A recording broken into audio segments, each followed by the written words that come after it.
अगर मैं थोड़ा सा रिव्यू करूं तो last time we studied the method of flow measurement in open channel. याद है? Before holidays we we were studying flow measurement in channels, and in one part we studied the stage measurement equipments, and in the later part we studied the velocity or discharge measurement methods. So one of the most commonly used method was described discharge measurement using current meter, and two kinds of current meter were introduced to you: propeller kind of current meter and cup type of current meter. PEGME. One was a PEGME current meter, I think. Or one was price current meter also.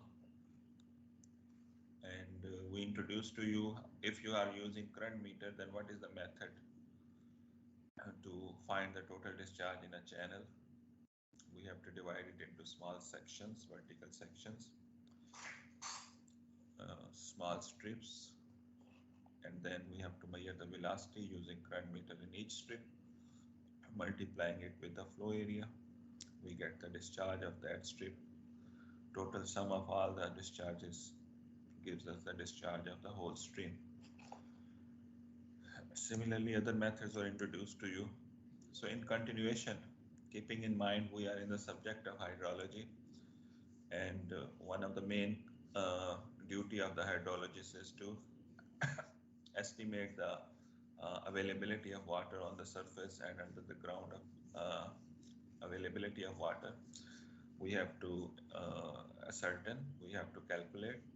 So in line we are studying these things. In tandem, in series, we are studying all these things. You were introduced about hydrological cycle and then different components of hydrological cycle. One of the important component, but quite complex component, is the runoff. And it is a component, it is made of a number of different runoffs coming from different sources. So end result of the runoff is the flow in the channel from the whole catchment when flow is collected, and it moves over the land, it moves under the land, under the ground, and then finally it reaches to the channels. So that component we have to study.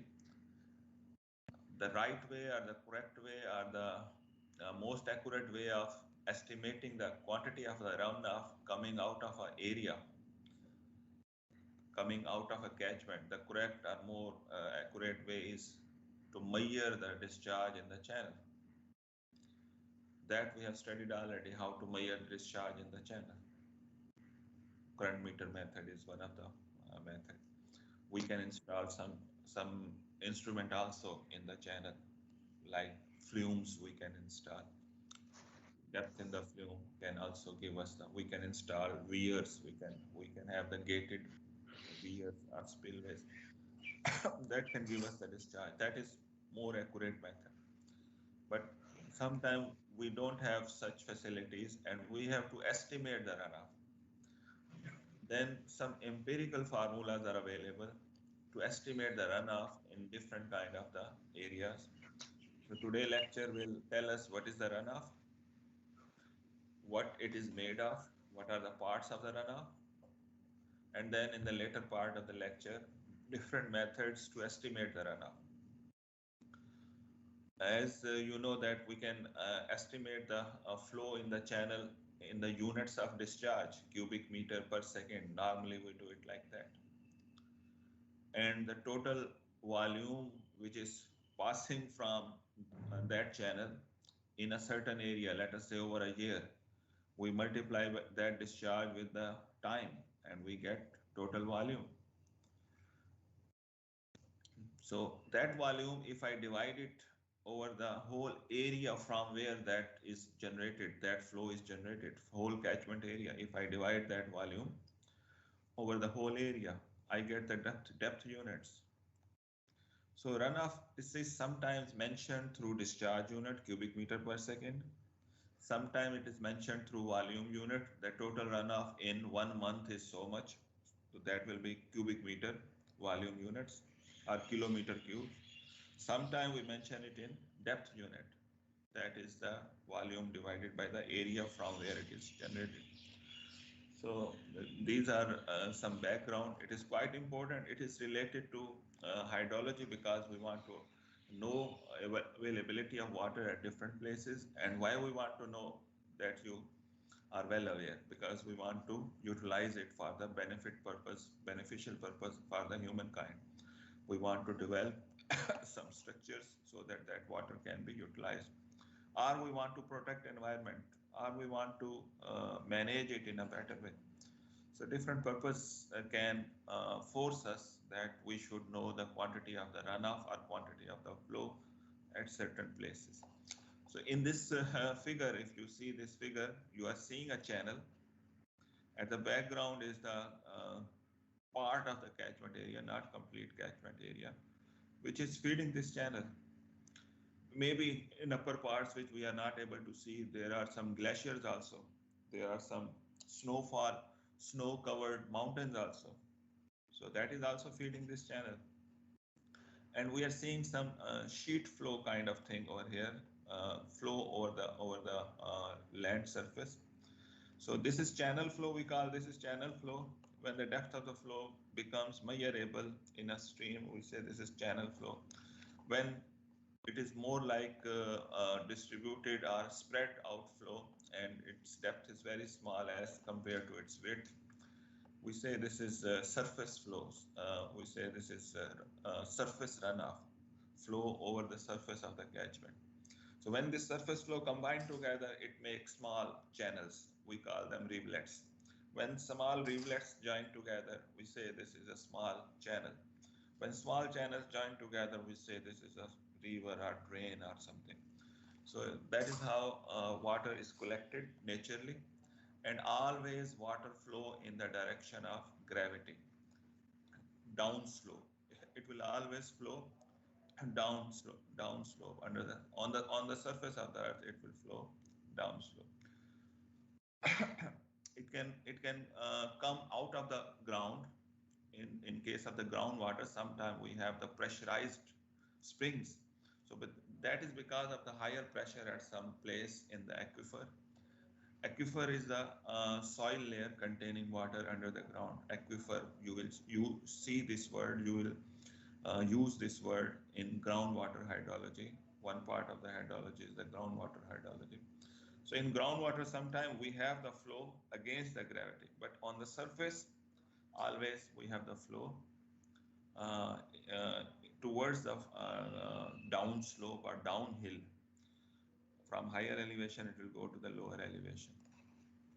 So that's why you see in Pakistan, because higher elevation is in the north, so flow is more or less coming from the north going towards south. But there are countries in which flows moves from south towards north. I can give you example of Nile River. So higher elevation is towards the south in Egypt, in Sudan, in Ethiopia. So higher elevation is in the map. If you see, usually maps are oriented north-south. North is up. So if you see in the map, the bottom side is higher elevation and the flow is going towards north. So that is how water flows using the force of the gravity, and that force of gravity is available because of the different elevation.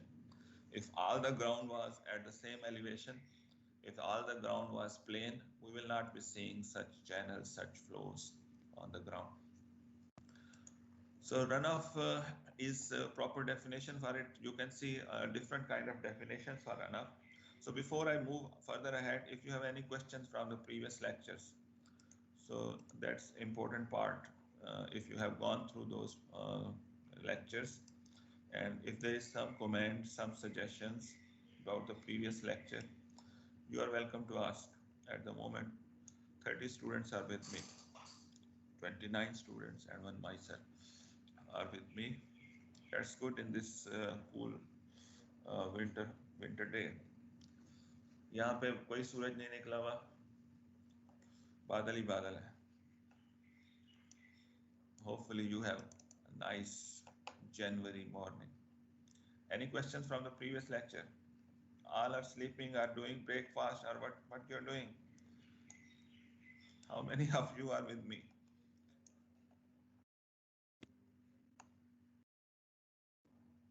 No response. FK Yes, sir. अच्छा ये है राजीव रा,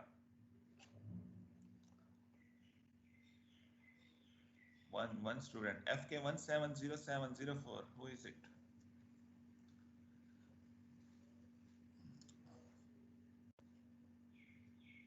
Okay, I start the recording. So those who are not available, hopefully they will study it at their own. So starting today's lecture about runoff, I have given you already the introduction of what is runoff and now its proper definition.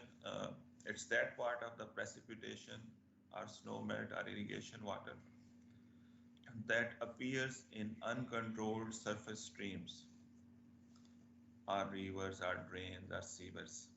So that water which reaches to the streams, that reaches to the stream either from precipitation or from snow melt. That is also snow is precipitation. Snow melt is later phenomena of hydrology. So first snow occurs, immediately it does not melt. So when temperature rises, then it melts, and usually snow melts within the year. So if snow is permanent over there, then we say this is glacier. Then we say this is permanent ice over there. So one is glacier melt, one is snow melt. Differentiate between these two. Both have a different rate of melting. Snow melting is relatively quicker. Ice melting, it takes time because it's more solid, more permanently located over there.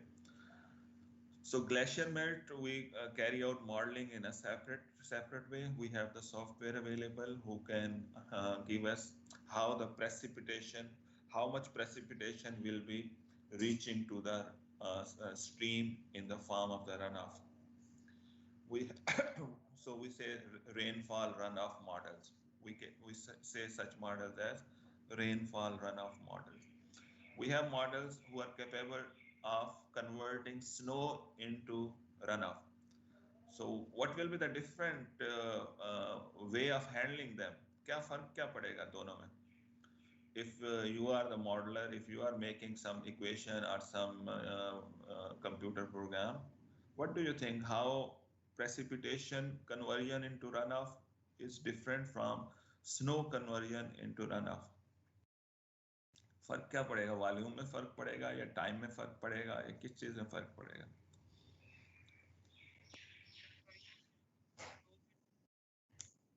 हाँ जी, snow melt के लिए that takes longer time, and the second thing is snow melt will be dependent upon the temperature of that place. Precipitation में मुझे temperature का data देने की जरूरत नहीं है.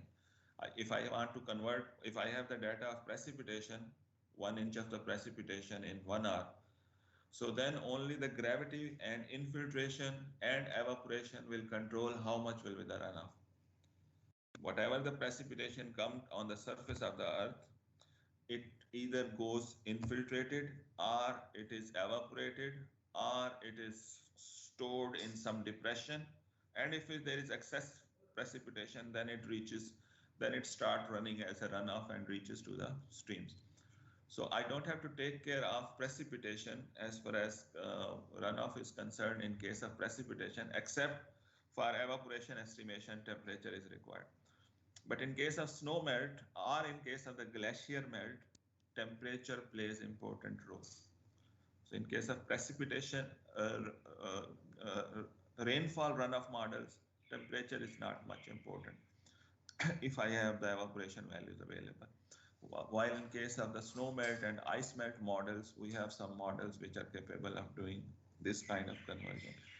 So we need temperature data at that place. If temperature rises above the melting point. Then we say, okay, now this is converted to water. Now start runoff or infiltration or other phenomena should be calculated. So simply runoff is all that water, all that part of water out of the precipitation, snow melt, ice melt, and leftover water of the irrigation. So when we carry out irrigation in a certain area, so not all part is evaporated from that place. Some part reaches to the drains also or rivers also. So that also make runoff. So that part of precipitation, snow melt, or irrigation water that reaches to the streams, that reaches to the rivers, that reaches. So stream, rivers, drains, sewers, hydrologically they are similar. Streams are usually small, rivers are the big streams. Rivers are the big streams. Drains and rivers are a little bit hydraulically they are same. They are open channel. Drains usually have low quality water. They carry out sewers, sewage water, especially urban drains. Got it? So drains and sewers, they are carrying sewage water. Sewage water are low quality water, but hydraulically they are similar. So difference between rivers and drains will be, for me, it will be the quality difference. Usually in the natural streams, natural rivers, we say they carry fresh water because they are carrying water from the precipitation, from the snow melt.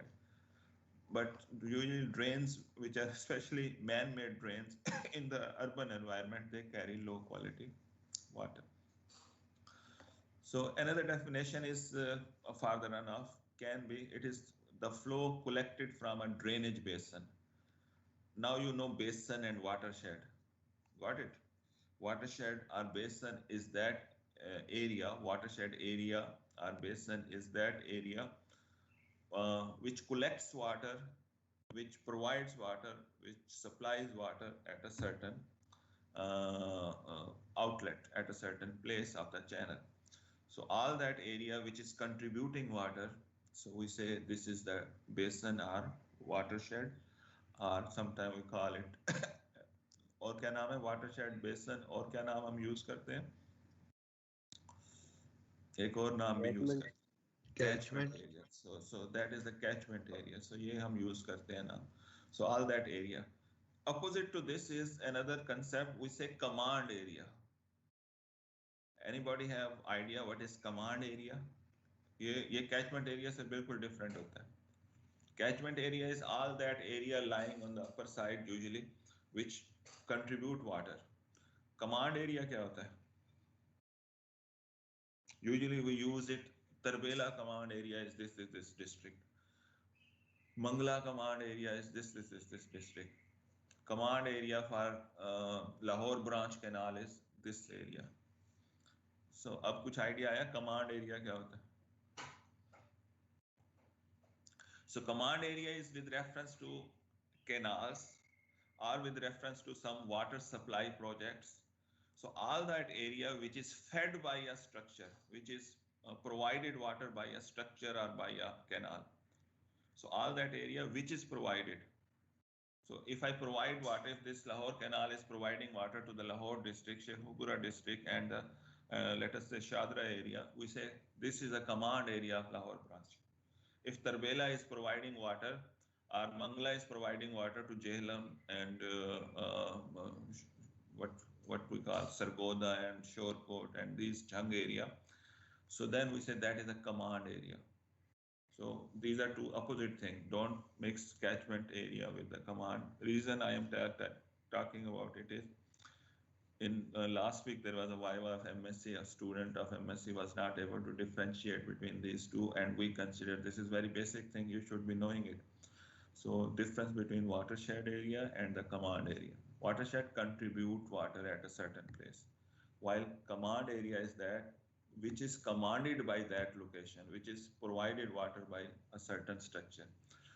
Okay, so all that water, one definition of runoff is flow collected from a drainage basin, appearing at the outlet of the basin or catchment. So basin, catchment, watershed, these are the nearly same words, very minute difference. Basin is usually that catchment area which is connected with certain permanent water body like sea or big reservoir. So that we call as a basin. Although it is a watershed, it is all that area which is contributing water, but the outlet of that is at the sea or some big water body.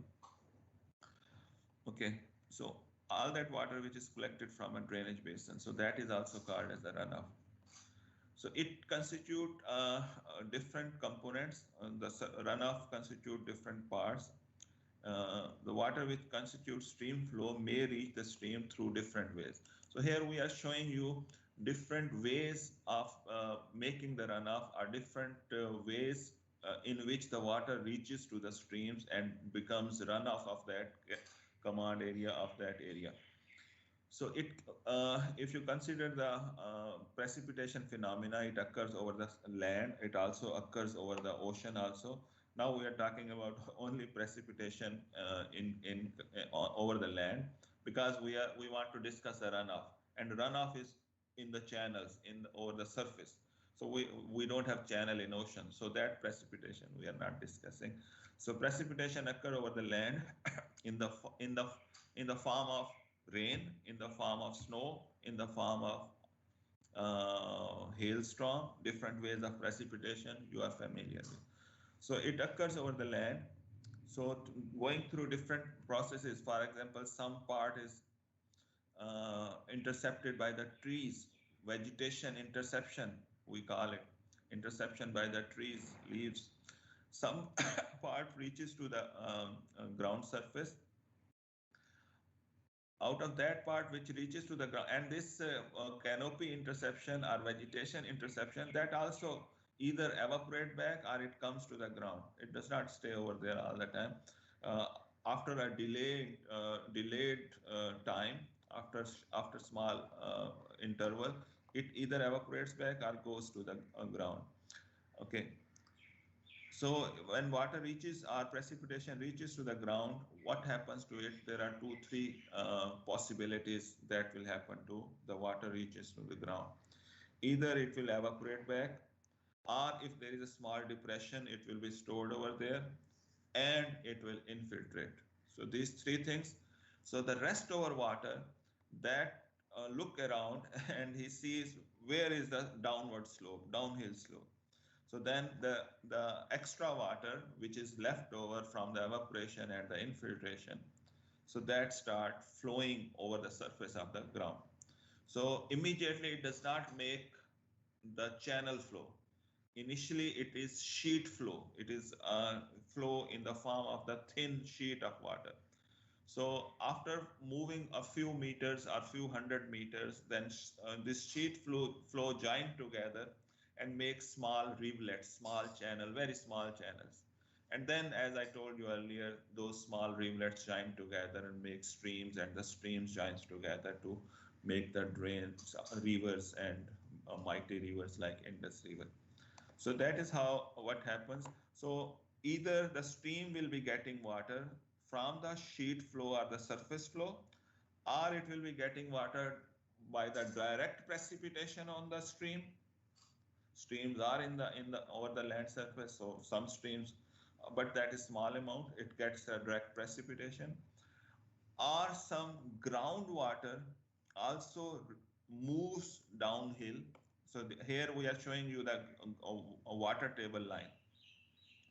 Here we are showing you the ground surface line, grassy land or ground. So underneath, a few meter, a few feet below the ground surface, usually we have the groundwater surface, and we call it water table. Between these two things, ground surface and the water table, we have the soil layer, which is not fully saturated. Fully saturated means not all pores in the soils are filled with water. So we call this part as the unsaturated zone. And below the water table, we have the soil layers, but all the pores of the soil are filled with the water. So we say this is a groundwater area. So that we say as unsaturated area. So water flows from both the places. From unsaturated area, water flows towards the stream, towards the downhill. and water flows from the ground surface also. Ground is not stagnant. Its flow is slow. It is not as fast as the surface flow. It is a slow flow, but it is flowing towards the gradient. Gradient means slope of the water table line. Slope of the water table line is the gradient. So it is moving towards the gradient. Wherever there is a low water table, it moves towards that. Sometime this water table lines joins with the ground surface line. So over there we see springs coming out of the water. Chashma जिसको कहते हैं वो बाहर निकलते हुए नजर आते हैं. So that is actually the groundwater table is visible at the ground surface level. So then we see the springs over there. So that also ultimately reaches to the stream. So either you will be seeing springs or the groundwater coming to the channels, or the surface runoff coming to the channel, or direct precipitation coming to the channel, and then channel will move ahead and it will further continuing the collection of the water. And so these are the components of the runoff in the channel. One is the surface runoff, one is the water from the ground, and one is the water from the soil which is unsaturated. So, and one is a direct precipitation. So that is what is mentioned over here. The components of the surface runoff, components of the runoff. So runoff is the combined, everything combined together. So it is made of, number one thing is precipitation that directly fall on the stream. If this is stream, so whatever is coming directly on it, that is component of the runoff. One is from the surface runoff in the form of the overland flow or in the form of the sheet flow. So maybe some area close to the channel, we have the precipitation and the surface runoff reaches directly to the stream. So that is one part. That surface runoff has not yet combined together, and it has not made the shape of the channel. So surface runoff can also, or overland flow can also reach to the channel. This another component is interflow, and this interflow is the name given to that part of the flow which is coming from under the ground but above the water table area. So that is the unsaturated zone of the soil. One different name for this part of the soil, sometimes agriculture people or some groundwater people call this area as Vadose zone, VADOZ, Vadose zone. So you can call this part of the soil as unsaturated soil or Vadose zone. So that part also has some moisture, and that moisture also moves towards the streams in the downhill direction, in the direction of the gradient, in the direction of the downward gradient. So, and the third part is, fourth part is the groundwater flow. Groundwater, if it is at some place higher than the stream, it reaches towards the stream. So it is not always that all these components are present in the runoff. For example, for this stream, maybe groundwater component is 0. There is stream showing over here. The stream water level is higher than the groundwater level. So groundwater cannot reach to this. But if after the monsoon, after the rainy season, groundwater table rises, groundwater is not stagnant. Groundwater is not constant or static. It goes up in after the rainy season and it goes down in the dry season. So groundwater moves up and down depending upon how much is the recharge from the precipitation in the previous months. So if this groundwater is as it is shown over here, it will not be providing any water to the stream. So this component will be 0. But in case of this stream, groundwater is providing some component. And if you have studied hydrograph in the laboratory, and if you have carried out the computation of division or segregation of the component of the hydrograph, so one part of the hydrograph is called as a base flow. So that flow which remains in the channel even if rainfall is not occurring. So this groundwater makes the major component of the base flow. And sometimes base flow consists of groundwaters, and sometimes base flow consists of what we call it snowmelt also. So rainfall is providing us usually water after the rain, and when rain stops, this surface runoff or overland flow that also stop after some time. It takes some time for water to reach from the far lying area of the catchment to the stream. So that we call as, we have a special name for that. हम उसे कहते हैं time of concentration. So how much time water takes to reach from the most far lying area to the outlet, to the location in which we are interested to measure the water. So these are the components of the runoff. So this figure elaborate them. So either water can reach to the stream through from the groundwater bodies or from the unsaturated zone. We call that unsaturated zone water reaching to the runoff as interflow, or it comes from the overland flow or surface runoff. Overland flow or surface runoff. And direct precipitation. So these two components, surface runoff and interflow, they are relatively quicker as compared to, and they are relatively short-lived also. So precipitation occur, these two things will occur. But if precipitation stop for quite longer time, both of them will be vanish away. But this groundwater is more permanent, and it continues even months after the rainfall is not occurring in the catchment, and it is dependent upon the water table level, how much above the stream bed it is. So if it remains above the stream bed, groundwater flow or the base flow will remain in the channel. From here also, I will describe two kinds of streams. One we call as the effluent stream, and one we call as influent stream. So these are the two kinds of streams. We should be knowing about it. Effluent is usually the word we use for outflow. Effluent of a city, or effluent of a water treatment plant. So the water which is going out of that place. So that is called effluent. Over here, this effluent and influent is with respect to the groundwater. So a stream will be called as influent stream if it is recharging the ground, like over here. It is providing water to the ground.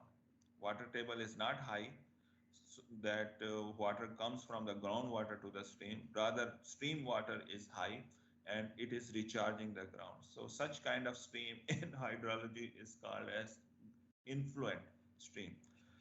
And that stream which is getting water from the ground, like this one over here, water table is above the bed of the stream. So water will be joined, groundwater will be joined with the stream over here. So this will be called as effluent stream, effluent stream. So keep this definition because in hydrology we use it. And it depends sometimes, depending upon the groundwater table. In one season, one stream is influent stream. In another dry season, it becomes, in dry season, it is influent stream. In wet season, it becomes effluent stream. It is possible. So it depends upon whether it is recharging the groundwater or it is getting water from the ground. So if it is getting water from the ground, we say effluent stream. So same thing, component of the runoff presented in the different way. We have the direct precipitation is one component. Another two components are direct runoff and the base flow. Base flow consists of the most of the time groundwater flow. So those streams which have the base flow available to them throughout the year, so that those are the streams which are running throughout the year. And special name for those streams is perennial stream. With respect to availability of the water over the year, all months of the year, if a stream is having water, without any concern with the availability of the rain or not, if rain is there or not, if a channel has a flow of water all the year, we say this is perennial stream, perennial, running all the year. And if it is having water in some part of the year, and having becomes dry in some part of the year, we call such stream as a non-perennial, sometimes are ephemeral or intermittent streams. So further definition will come in the coming slides. So direct runoff consists of, as it was shown in the previous slide, surface runoff, water coming from the above the surface, and water coming from unsaturated zone. Prompt subsurface flow, quick subsurface flow. It occurs when precipitation occur and the soil layer close to the surface, it gets some excess water, and that excess water moves in the direction of the flow and reaches to the stream. So that is interflow. If we see each of them separately, what I have described is written over here. Overland flow is that water which travels over the ground surface. Now you are familiar with it. The channel may be any depression which may carry a rivulet of water. Channel in which water flow is sometimes also called as rivulet. And when rivulet means small channel, it is from the river. A small river means rivulet, and these are usually few feet or few inches wide, so they call rivulet. Rivulets are numerous, and the distance water has to travel as surface runoff in some cases is relatively short. So when surface runoff sees a depression, elongated depression, so then it becomes a rivulet. So it is most of the time the surface runoff occurs in a very short length, some few hundred of the feet. And then it ultimately becomes a small rivulets, and then stream, and then big channels, and then rivers. So when it becomes a rivulet, then we say, no, this is not the overland flow. Now this is a channel flow. So now it is carrying a runoff. So therefore, surface runoff soon reaches. So a small length water will flow as a surface runoff, then it will move as a channel runoff, or simply the runoff. So therefore, surface runoff soon reaches a channel, and if it occurs in sufficient quantity, it is an important parameter in forming the peak flood in the channel. So if the surface runoff is in sufficient quantity, then it causes the peaks in the channel flow hydrograph, and usually the flood occurs when surface runoff is joining in the channel. When only base flow is flowing in the channel, then it is the low part of the year. When surface runoff reaches to the channel, then we see the flood peaks, and then we see the high flows in hydrographs, in recorded hydrographs. The amount of the surface runoff may be very small for low rains, and maybe no surface runoff initially. It is not always that all the rains causes surface runoff or reaches to the channel. Not all the rain. Small quantity of the rain sometimes only infiltrate or evaporate. It does not cause surface runoff. So amount of the surface runoff may be very small for low rains, because it has to occur once it overpass the infiltration rate. Infiltration is a seepage. Other name for infiltration is seepage, water going into the soil. So that depends upon the pores, that depends upon the type of the soil. Rocky surface will not have much infiltration. Impermeable surface like roads and like buildings will not have much infiltration. So it depends upon the type of the surface on which rain is falling. So small rainfall sometimes don't reach or don't cause the surface runoff. When small runoff, when it occurs over the permeable soil, the surface, the surface runoff can occur only when rainfall rate exceeds the local infiltration capacity. It's quite understandable that surface runoff will only occur when rainfall rate millimeter per hour or millimeter per day is more than the infiltration rate, that is also described in the similar way, millimeter per day or millimeter per hour or millimeter per second. Depth of water multiplied by the area, that becomes volume per second. So infiltration rate if it is small, and rainfall rate if it is more, then surface runoff will occur. Otherwise surface runoff will not occur. And infiltration rate is not constant. It changes with the soil type, surface type. Sorry.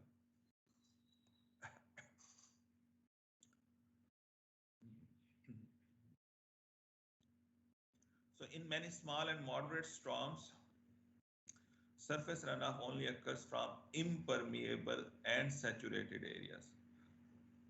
Any example of impermeable area? कोई है example आपके ज़हन में?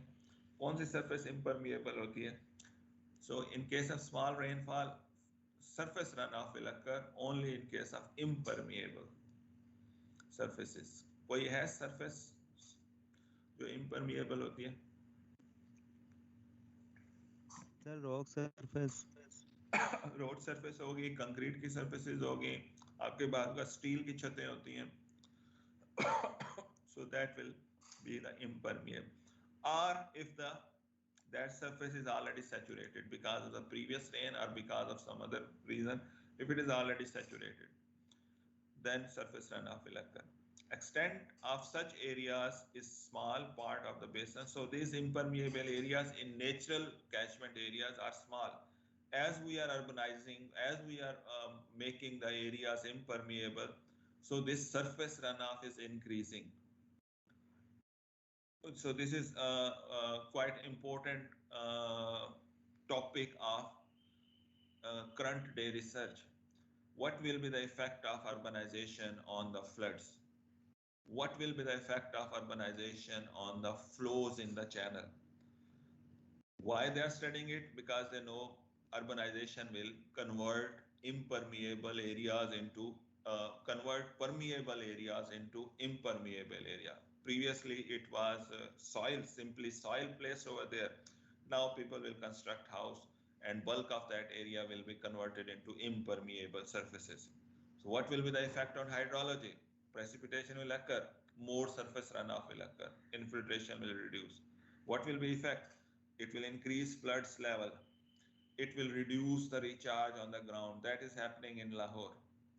Most of the area is now covered with the concrete or bitumen or steel surfaces.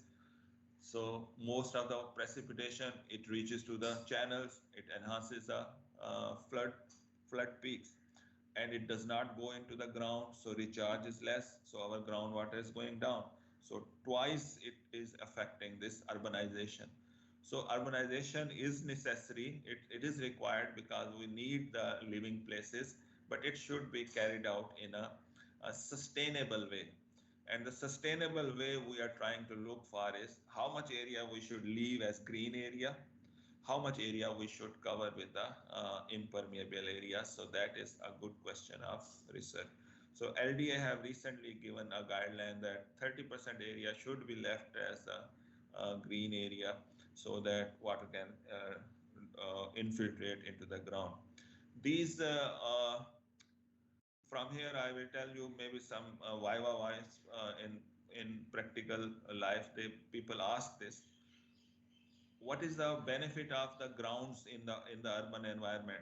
Usually the ground in a housing society like UET or some other societies, they are kept at the lower elevation, and they have a special name. We call them as a dungi ground. The local people will understand dungi means low elevation. So the rainfall water is collected in that dungi ground or low lying ground, and it infiltrates over few days after the rainfall. So that help us maintain the groundwater surface. So if that infiltration is stopped, so groundwater, because we are extracting it for our drinking purpose and industrial purpose, if that recharge is stopped, groundwater will continuously going down. So one time will come that it will be quite uneconomical or quite expensive to extract the groundwater from the deep layers. That is happening nowadays with Lahore. Approximately 2 to 3 feet per year groundwater is going down, and urbanization is one of the reason. Change of the surface from the soil, bare soil, to the impermeable surfaces. And the second reason for that is over extraction. Population is more, we are pumping more. So we are doing research in this area also, and you people also can continue it. So that is the purpose of the dungi ground or low, depressed area in a certain housing society, and that is a necessary thing. Don't try to cover all the society with the concrete surfaces or with the bituminous surfaces. Leave some area for recharge of the groundwater in that. How much it should be, we need to see how much is the effect. So usually LDA say in every house so much area should be kept as the what we call it, unpaved area. Hence, surface runoff is the important part in stream flow. So that is one part of the runoff. Stream flow is runoff. Surface runoff is component of that. So make it sure.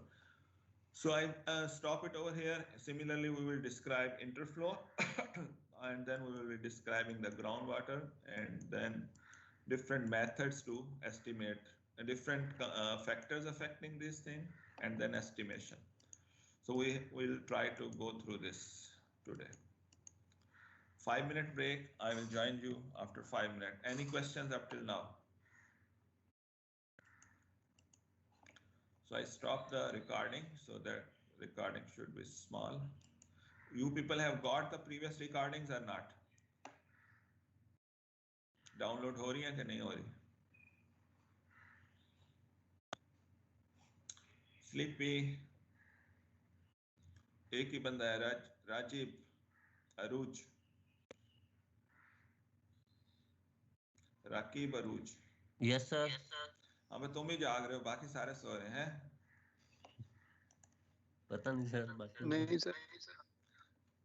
जो नहीं है वो अभी सामने नहीं आ रहा मेरे, ये नहीं अभी मुझे पता नहीं चल रहा. जरा थोड़ा सा बोलो, अपना माइक को ऑन रखो जरा, फिर पता चलेगा मुझे. Yes sir. हाँ जी, अब आया. सी फरहान, चौधरी फरहान साहब है. यस. Very good. तो कौन से इलाके में कौन बैठा हुआ है, किसके तरफ सूरज पहुंचा हुआ है इस वक्त?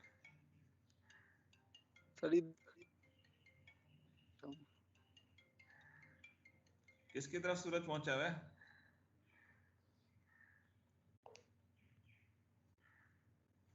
है भाई, किसी की तरफ नहीं है. So you have studied hydrology. कोई बताएगा इस वक्त ये बादल कहां से आ रहे हैं?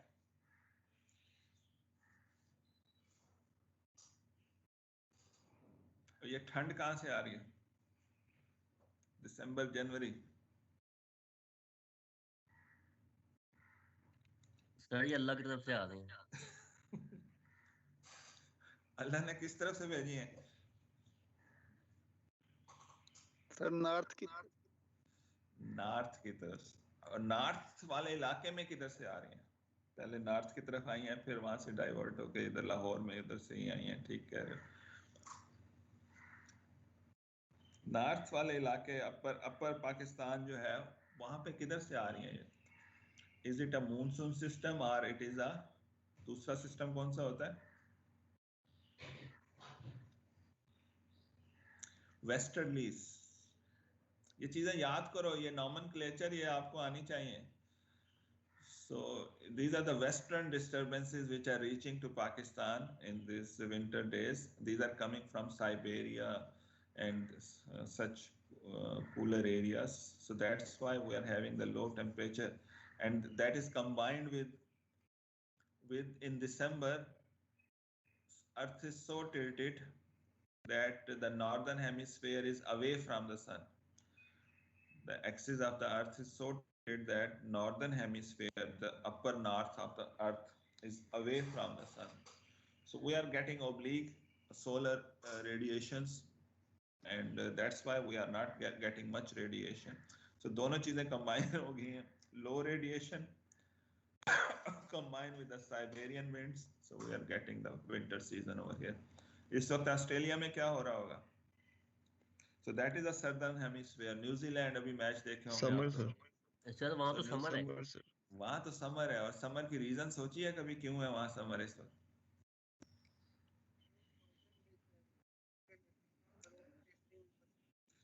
और वो फेसिंग द सन क्यों है? क्योंकि अर्थ एक्सिस जो है वो टिल्ट हो जाता है इस वक्त.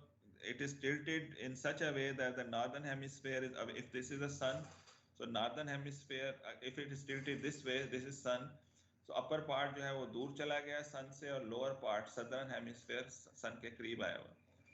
So that is the reason.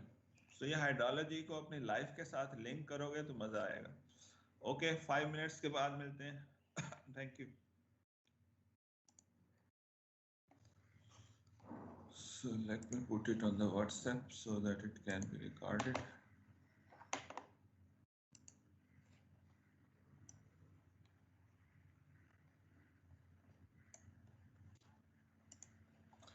So go on. So hopefully CR is maintaining the attendance.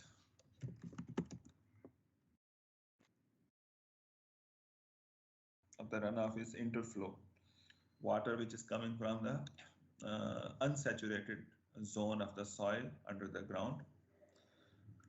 So some of the water that infiltrates into the soil surface, it may move laterally.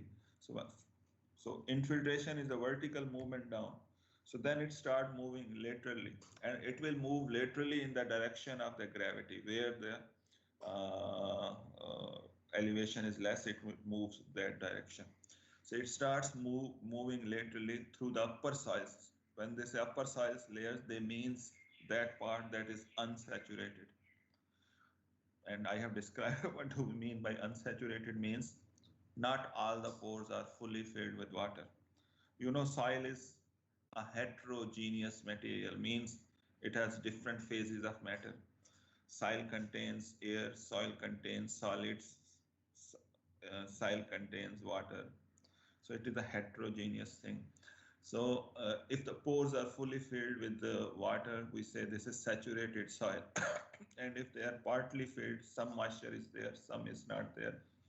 So we say this is unsaturated zone. So when water infiltrates in the upper layers, so and then it's from the, and it has not reached to the water table. Water table is upper part of the groundwater body. So top of the groundwater body, and we mark that line as the water table where we see soil is fully saturated. Another identification of the water table line is there is no suction pressure over there. The water is at the atmospheric pressure. Above the water table line, the soil has some suction pressure, some negative pressure to attract water.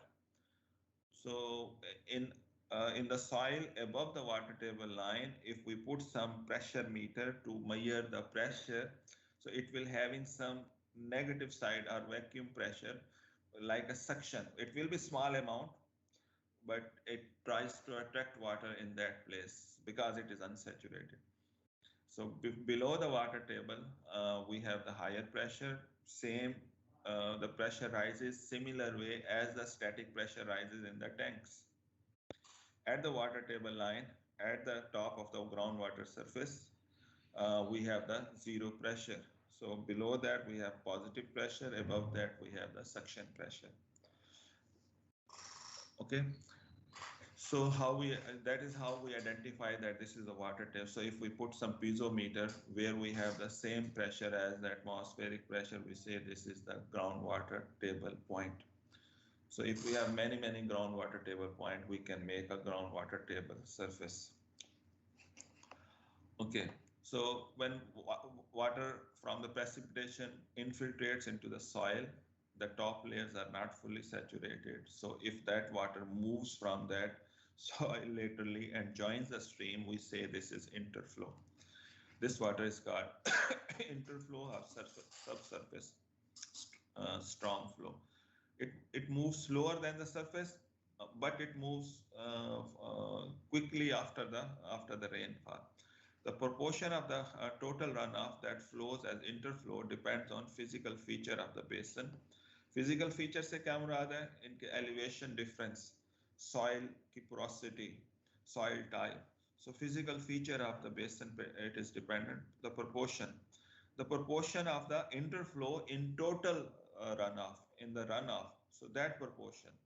So that depends upon basin features, and the basin feature is not only limited to the elevation. It depends upon the size of the basin. It depends upon how much is the runoff from the surface, that controlled by the vegetation, that controlled by the depression in the basin. So many physical features of the basin. It depends upon that. A thin soil layer overlying a rock or a flow bed at small depth below the surface, it favors substantial quantities of the interflow. So in which place interflow will be high? In a place where we have a impermeable rock just a few feet below the ground surface. I am talking two things. One is the ground surface, one is the groundwater table line. So below the ground surface, if we have impermeable rock or impermeable surface or hard pan, so such condition will give more interflow. Water will reach to this soil and it will not be allowed to go down into the deep groundwater bodies. So that will move laterally and it gives rise to the higher quantity of the interflows.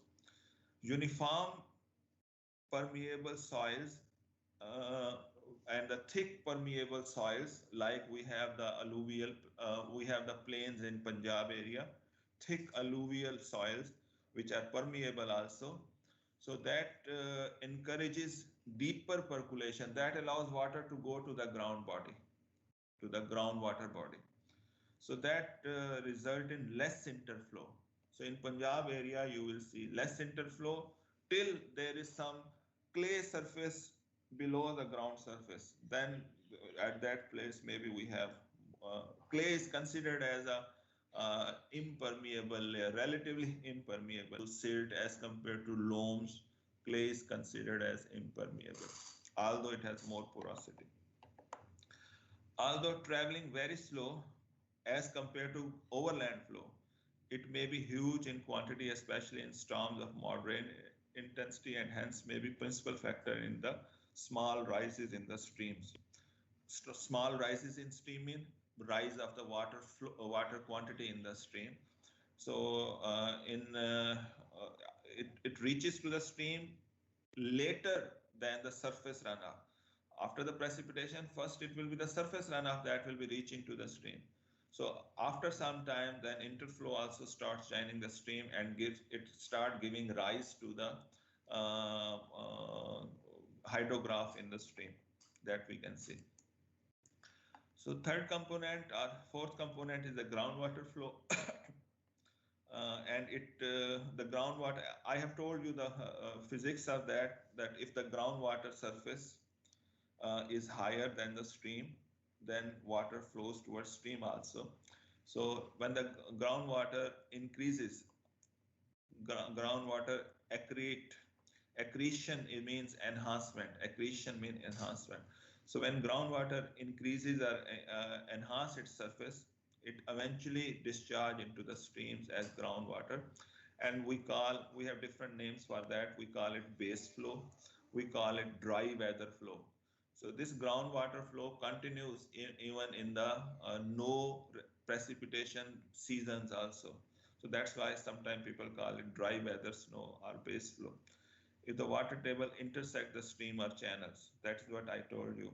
When water surface is above the stream, it will move towards the stream.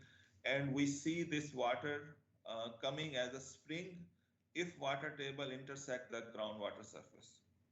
If this is a groundwater surface and this is groundwater table surface, if they intersect, so streams will be visible on the ground. And then they move as a channel flow and then they move. So that is actually making the base flow in the channels. Its contribution, this contribution of the groundwater to stream is called as base flow and does not fluctuate rapidly. It fluctuates, but it does not fluctuate rapidly. groundwater surface do fluctuate over the month. If I show you how much is the fluctuation of the groundwater in Junaid Jamshed Stadium, maybe you will be astonished. क्या ख्याल है कोई आपके पास ऐसा knowledge?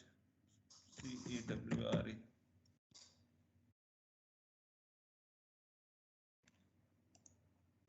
We are maintaining the groundwater surface groundwater surface levels in Junaid Jamshed Stadium. We have an observation well installed.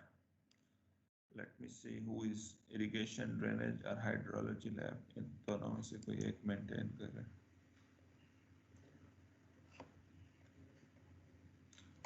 ये नहीं कर रहे. Hydrology lab. Yeah, you are seeing the this what we should call it. This is a rating curve. This is a hydrograph, or this is what we should call it. On x-axis there is time. On y-axis there is water level. इसको क्या कहना चाहिए? Rating curve कहना चाहिए या hydrograph कहना चाहिए? So hydrograph is a relation between some water property and time. So this is with respect to time, water level. So this is a groundwater level hydrograph. So water level, you see fluctuation 244 point something, 0.5 meter in November 2019. So this is 11th 19. And if we come to the March 2020, start of the corona in Pakistan, so that was the lowest water level 243. तो कितना fluctuate हुआ? चलो यहाँ से नहीं देखते, highest से देखते हैं. Highest it goes in August,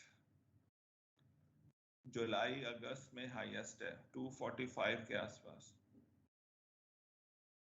So this is the water level of the groundwater table. 245, lowest was 243, so 2 meter fluctuation. So groundwater do fluctuate, and but it does not fluctuate as rapidly as the streams fluctuate. So that's why most of the time we don't have much variation in the base flow, but it do vary.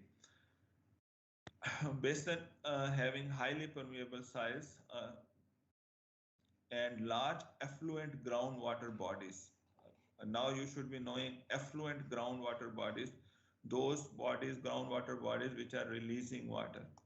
So they show sustained high base flow throughout the years.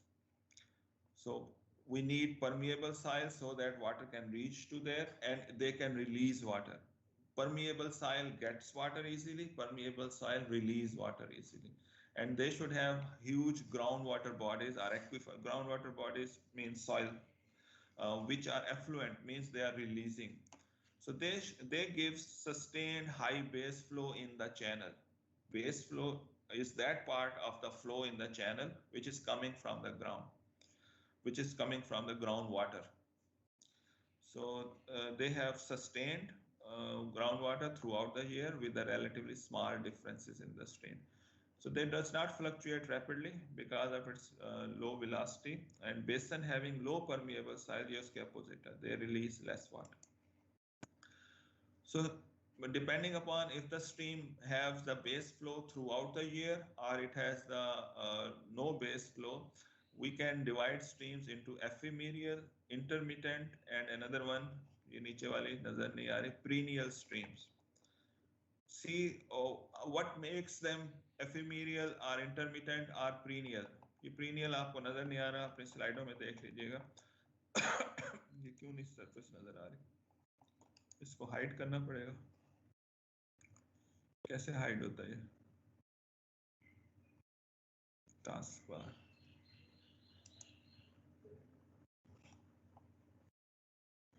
नहीं hide हो रहा. अच्छा जी. So, but anyhow, it is written over here as a perennial. See what is making them the different. It is the groundwater surface level. This dash line is the groundwater surface. So in case of ephemeral stream, groundwater surface remains below the channel bed. It does not go above, so it will not be getting base flow anytime. So this stream, ephemeral stream, will flow. It will have water when rainfall occurs. If we see its hydrograph, it will look like this, ephemeral stream. So we will be having the hydrograph peak or hydrograph enhancement, and then it will come to zero. We will having another hydrograph enhancement. We call them pulses of the flow. We will be having a pulse of flow, another pulse of flow. Both will be matching with the precipitation occurrence in that catchment, in that basin. So in some cases, we have the groundwater groundwater body always, groundwater table level always above the stream bed. So groundwater are sufficiently higher, so they are feeding to the channel throughout the year. So their hydrograph will look like this. When there is the rainy season, maybe there is high peak of the hydrograph. When there is no rainy season, it does not seem to be hydrograph of climate of Pakistan. In Pakistan, if you read this, January, J means January, F means February, March. So these are the month of the year. We should have hydrograph higher in the summer months, June, July, August, September. Our hydrograph will be higher over here. So this seems to be some place in Australia, maybe. They have the peak summer in the January, February, and December. So their hydrograph do fluctuate in these streams also, and but it does not reaches to zero. Stream continue to flow throughout the year because some groundwater body is feeding it throughout the year, and that groundwater body, groundwater table, remains above the bed of the channel. So it is feeding the channel. So this is a perennial stream. So this one is a perennial stream. This is the ephemeral stream. Some streams fluctuate during the year. So these streams normally they cease flowing for weeks or month each year, but again they start flowing when water table rises above. Then they become like ephemeral, and in the prolonged dry season they becomes like ephemeral stream. So we call them intermittent streams. So that stream which 100% correspond towards the rainfall and no flow at all immediately after the rainfall, we call them ephemeral. And those which are flowing throughout the year, we call them as perennial. And those which have sustained longer period of the dryness in the stream and then sustained longer period of flow in the stream, we call them as intermittent streams. So actual hydrograph of Pakistani river, if we say over here, है कोई Pakistani river यहाँ पे नहीं. This one is what direct runoff. This is also not Pakistani, but it is in the northern hemisphere. It is in USA. USA is northern hemisphere, Texas. So they are having high flows in June, July.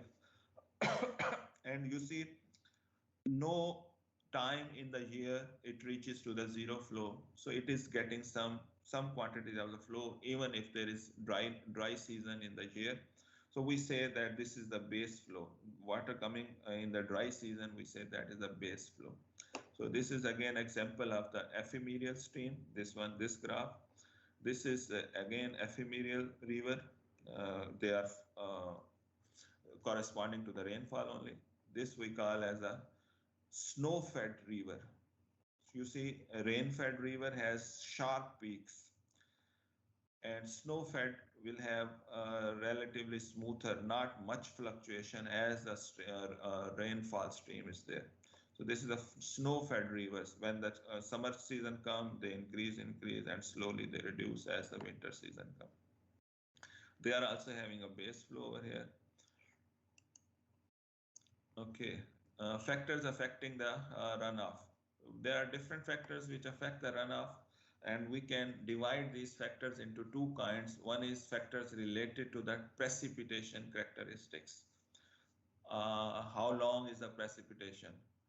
how much is the rate of the precipitation, what are the direction of the flow of the storm causing precipitation, which kind of precipitation it is, whether it is in the form of liquid like rain or it is in the form of solid like snow and ice. So precipitation characteristics do affect the runoff and some physical characteristics of the basin. So we will see what are these factors. We will name them over here. Maybe we will further describe them in the next lecture over there with the help of the figures. Some of the effect of the factor on hydrograph will be shown. How the shape of the hydrograph. So runoff is expressed in the form of hydrograph. We are saying the water which is reaching to the stream is runoff, and that we described in the form of in the graph. That is the discharge versus time, or water depth versus time, or volume of the water in a month versus time. So in this way, we say that hydrograph is the representation of the runoff in a channel.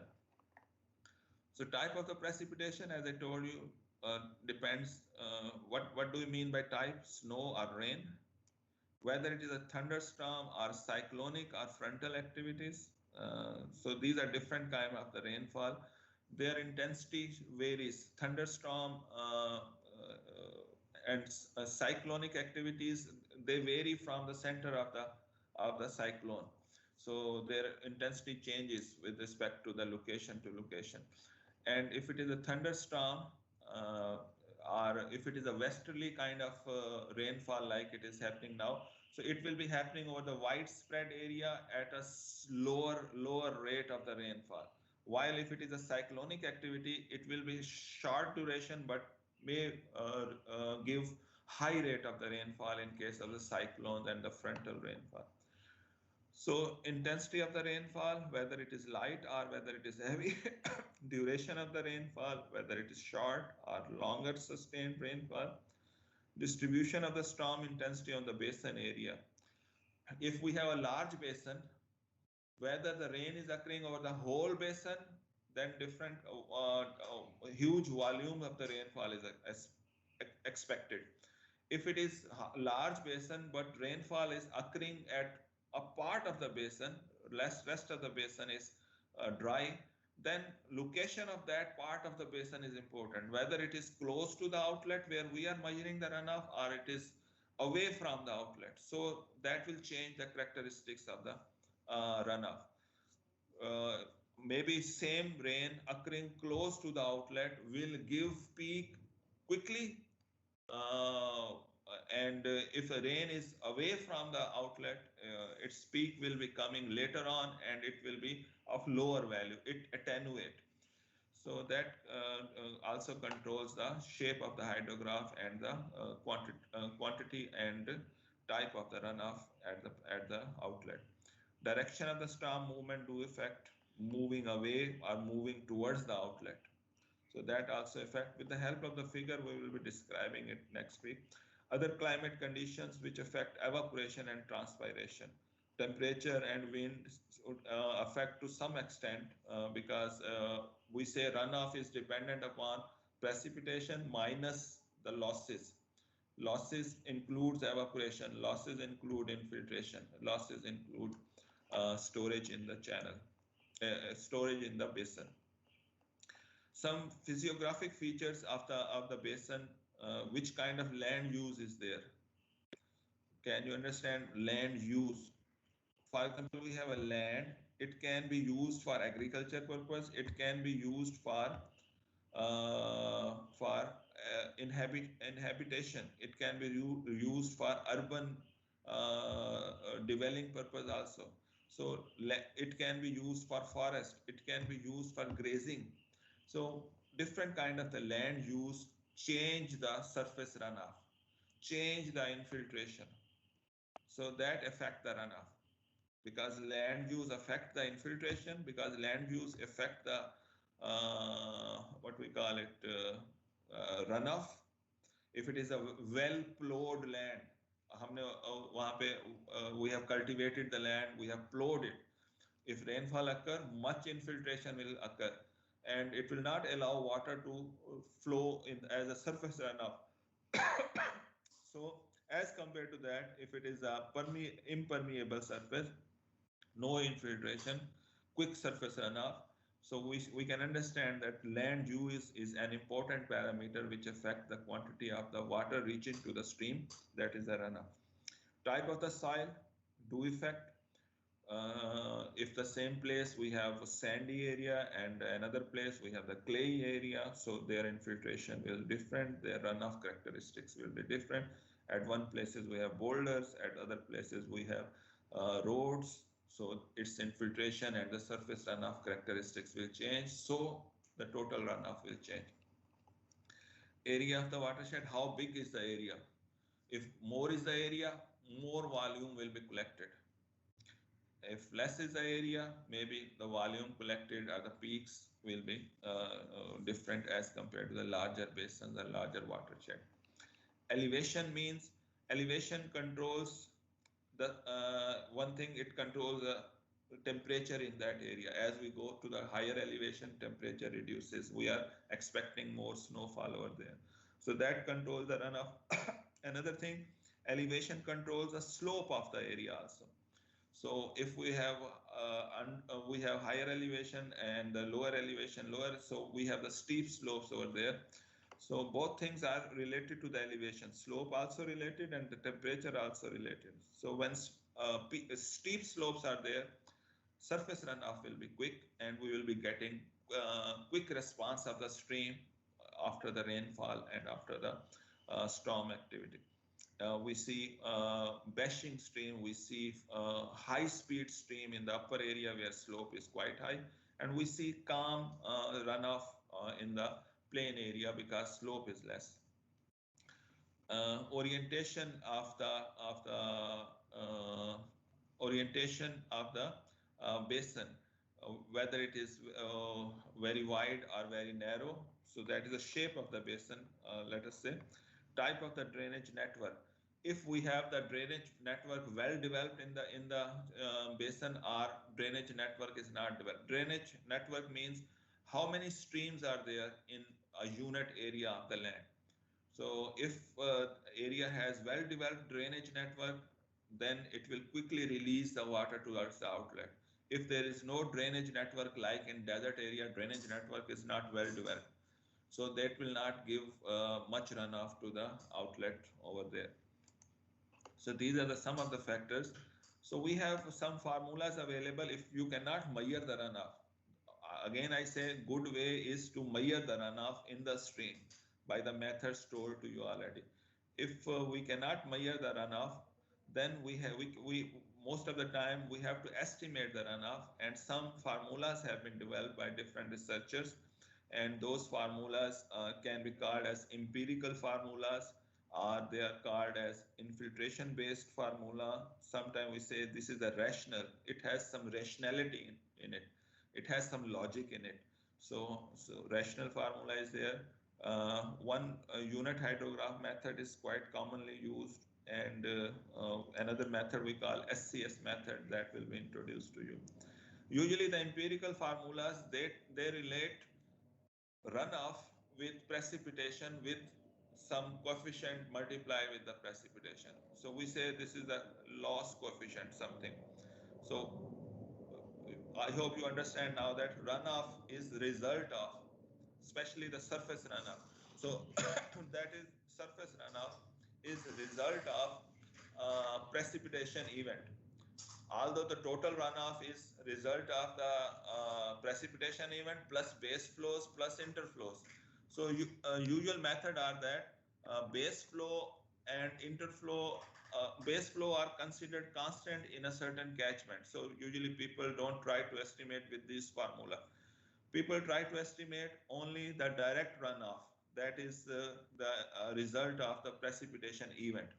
So they multiply the amount of the precipitation with the coefficient, and that coefficient they develop by seeing the previous behavior of that catchment. Previous month, so much rainfall occurs, so at this place, at this outlet, so much runoff occurred. So they got a coefficient relationship between them. So they have seen from the experiences that this catchment is behaving in this way. So they have developed coefficient for different catchments. So this coefficient is dependent upon the catchment, its size, its shape, on the weather condition over there. So these are called as the empirical method. As I told you, runoff will be represented either by discharge, cubic meter per second, cubic feet per second, or by depth unit or by volume unit. So most of these formula, they describe runoff in terms of depth unit, like centimeter. CM is centimeter over here. So coefficient times rainfall in centimeter, and usually we apply it for a larger time period. So one of such empirical method is English formula, and English was a scientist working in this area of India, Pakistan, for Bombay Dakkan catchment. So this is one of the catchment in current day India. So he said that runoff for that catchment at a certain location at Bombay Dakkan outlet. So that is precipitation multiplied by a coefficient. So he thought that precipitation minus 17.8 divided by 254 multiplied by the precipitation will give us the runoff in the centimeter units if precipitation is mentioned in centimeter units. Precipitation and runoff both are in centimeter units. So from the observation, he has developed this area. Similarly, we can propose similar formula for Ravi River at Shadra if we have the rainfall in the upper. So usually these are made for the smaller catchment. So for bigger catchment, maybe these formula are not good. So for smaller catchment and those catchment which are uncontrolled catchment. Feel the difference between controlled catchment and uncontrolled. That catchment which has been developed by constructing a reservoir or dam. So downstream of that dam, flow will be controlled flow, which is released by the dam operator. So we cannot use such formula over there. So these formula are for natural basins which don't have the much control over there. So they are flowing depending upon precipitation. Their flow is dependent upon the physiography of the basin, not dependent upon the operator of the dam or some structure. So over there such formula can be utilized. So it can determine precipitation over watershed area when so there is a question that determine the runoff if the precipitation is 23 centimeter. So from this formula, we can see that it cannot be used for precipitation less than 17.8 centimeter in that area. So English thought that runoff will only occur when precipitation is more than 17.8 centimeter. Below that, it will yield negative result. And of course, negative runoff is not possible. Either it will be zero or there will be some runoff. So negative runoff has no concept in case of hydrology. So when precipitation is more than 17.8, then runoff should be computed. Otherwise, say that runoff is zero. So when precipitation is given as 23, put the p-value over here, you will be getting the runoff. So this is empirical formula, good for Bombay Dakkan catchments. Lacey developed formula for Ganges plain. He said that runoff is dependent upon precipitation and also the type of the precipitation, durability factor of the precipitation, and the catchment factor S, which is dependent upon the type of the catchment, its slope, and physiographic feature of the. So F take care the precipitation characteristics, and S take care the physiographic. So he's proposed that this is good for Ganges basin catchments. And Ganga has a special features. It is flowing along the Himalaya range. If you see the alignment of the Ganga basin and its tributaries, so it is flowing at the foothill of the Himalaya, moving from the west towards the east towards Bangladesh. and it has special kind of weather condition over there. So we should not blindly use such formula at Indus Basin. We can develop similar formula for these basins also, but their factor may be a little bit different from this 304 or something of 1.5, 0.25 over here. So he said that R is equal to P over 1 plus a factor divided by P into F over S. So these factors F over S are described as if it is a full monsoon developed, if it is a middle of the monsoon period and monsoon is well developed, then F should be taken as 1.5. And if it is a weak monsoon, then it should be taken 0.5. In between, user have to use his judgment that what should be the F value. So if the slope is high, upon the slope and varies from 0.25 for flat slopes and 3.45 for hilly areas. Further, if we want to see how he described flat, how he described hilly area, we have to look into the research published by the Lacey himself.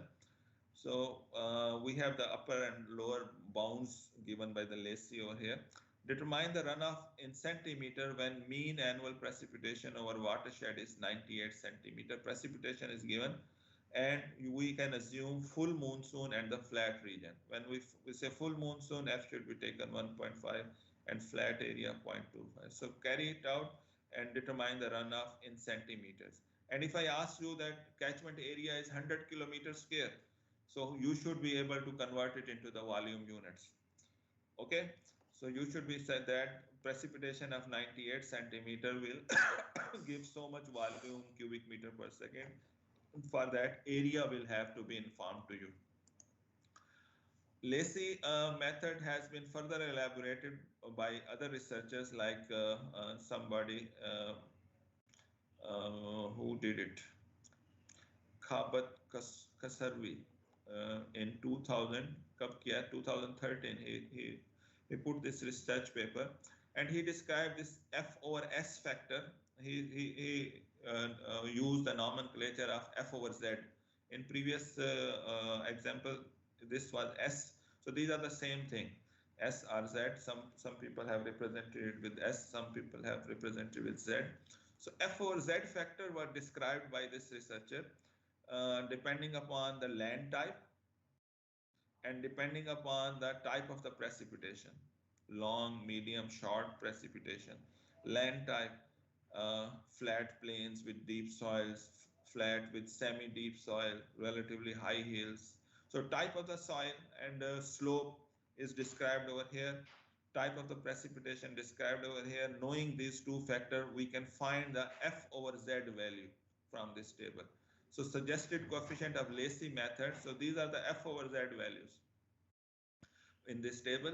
So if we know the F over Z value for that catchment, so we can find the runoff in centimeters if the precipitation is given in centimeter.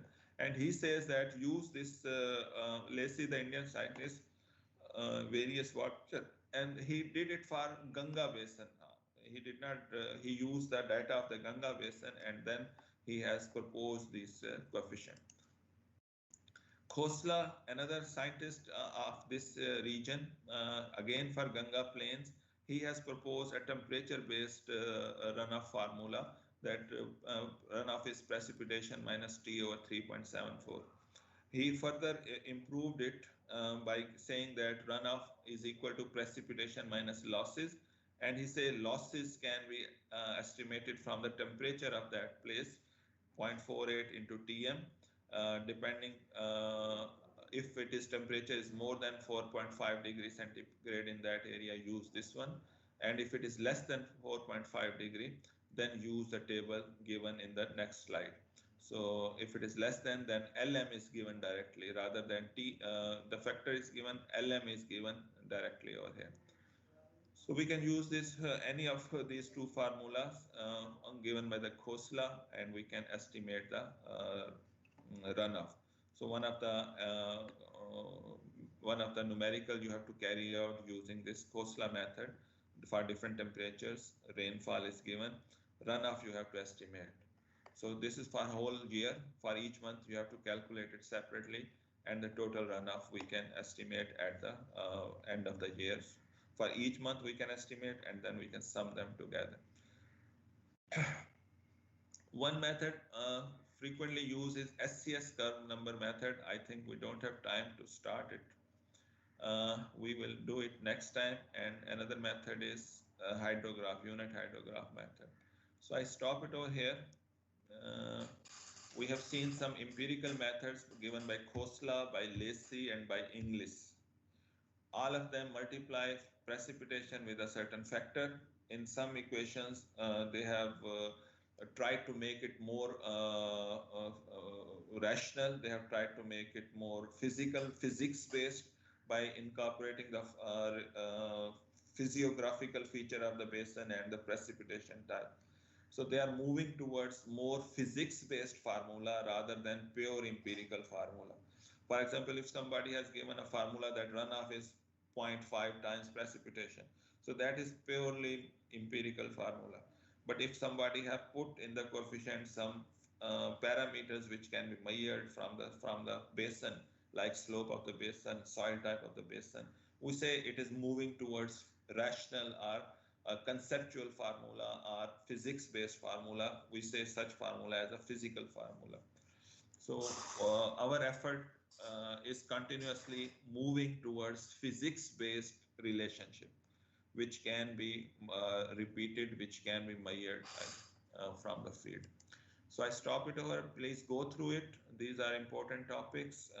Enhance your hydrology understanding. If you have questions, you are welcome. Attendance was already taken. CR, please confirm that you are taking the attendances. CR, मुझे कोई जवाब नहीं मिला. CR, please mark attendance. Who is the CR? Okay, sir. Okay, sir. Okay. तो मैं आप पे भरोसा कर लेता हूँ. Any question? Stop recording. So if you have no question, I stop the sharing. I stop.